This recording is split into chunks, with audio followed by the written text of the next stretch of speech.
എൻഗ്ലിഷ് prepare ചെയ്യുന്നവർക്ക് വേണ്ടിയുള്ളതാണ് ഈ വീഡിയോ.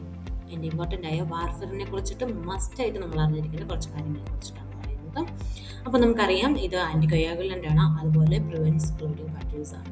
വൈറ്റമിൻ കെയ്ക്ക് എഗനസ്റ്റ് ആയിട്ട് പ്രവർത്തിക്കുന്ന ഒരു മെഡിക്കേഷനാണ് വാർഫറിൻ എന്ന് പറയുന്നത്. വാർഫറിനെ കുറിച്ച് ഓർക്കുമ്പോൾ തന്നെ 3 കാര്യങ്ങൾ ഓർത്തിരിക്കുക: vitamin K, INR and HEPA. ഈ 3 കാര്യങ്ങൾ ഓർത്തിരുന്നാൽ തന്നെ നമുക്ക് വളരെ നന്നായിട്ട് എക്സാമിന് എഴുതാൻ കഴിയും. ഇതിൻ്റെ ആൻറ്റിഡോട്ട് എന്ന് പറയുന്ന വൈറ്റമിൻ കെ ആണ്. അത് ഇൻക്രീസ് ചെയ്യാനും ഡിക്രീസ് ചെയ്യാനും പാടില്ല. രണ്ടിനും അതിൻ്റെതായ കോംപ്ലിക്കേഷൻസ് ഉണ്ട്, സിവിയർ ബ്ലീഡിങ് അല്ലെങ്കിൽ ക്ലോട്ടിംഗ് റിസ്ക്. അതുകൊണ്ട് തന്നെ നമുക്ക് ഡയറ്ററി ടീച്ചിങ്ങിൽ കൺസിസ്റ്റൻ്റ് ആയിട്ട് വൈറ്റമിൻ കെ എടുക്കണം എന്നുള്ളത് വളരെ ഇമ്പോർട്ടൻ്റ് ആണ്. എപ്പോഴും തെറ്റിപ്പോകാൻ സാധ്യതയുള്ള ഒരു ആൻസർ ആണത്. എന്നാൽ കൺസിസ്റ്റൻസി എന്നത് നമ്മൾ വളരെ നന്നായിട്ട് എടുത്തിരിക്കണം. അതുപോലെ തന്നെ INRൻ്റെ വാല്യൂസ് നമ്മൾ മനസ്സിലാക്കിയിരിക്കുന്നത് ഏറ്റവും നല്ലതാണ്. നോർമൽ വാല്യൂസ് എന്ന് പറയുന്നത് 0.8 to 1.2 ആണ്.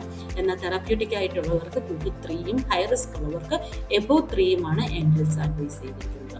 അതിൻ്റെ നോർമൽ വാല്യൂസ് നന്നായിട്ട് അറിയിക്കും. സൈഡ് എഫക്ട്സ് എന്ന് പറയുന്നത് നമ്മൾ ഹെപ്പ എന്ന് ഓർത്തിരിക്കുമ്പോൾ തന്നെ നമുക്ക് സൈഡ് എഫക്ട്സിനെ കുറിച്ച് നന്നായിട്ട് മനസ്സിലാവും. അതുകൊണ്ട് ഹെപ്പാറ്റോക്സിസിറ്റി ആണ്, ജോണ്ടിസ്, യെല്ലോയിഷ് കളറുള്ള കാര്യങ്ങളെ കുറിച്ച് വളരെ നന്നായിട്ട് മനസ്സിലാക്കിയിരിക്കുക.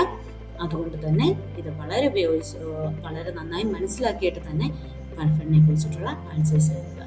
നിങ്ങൾക്ക് ഈ വീഡിയോസ് ഇഷ്ടപ്പെട്ടുവെങ്കിൽ ലൈക്ക് ആൻഡ് ഷെയർ ചെയ്യുക, സേവ് ചെയ്യുക. നിങ്ങളുടെ കമൻസ് എന്നെ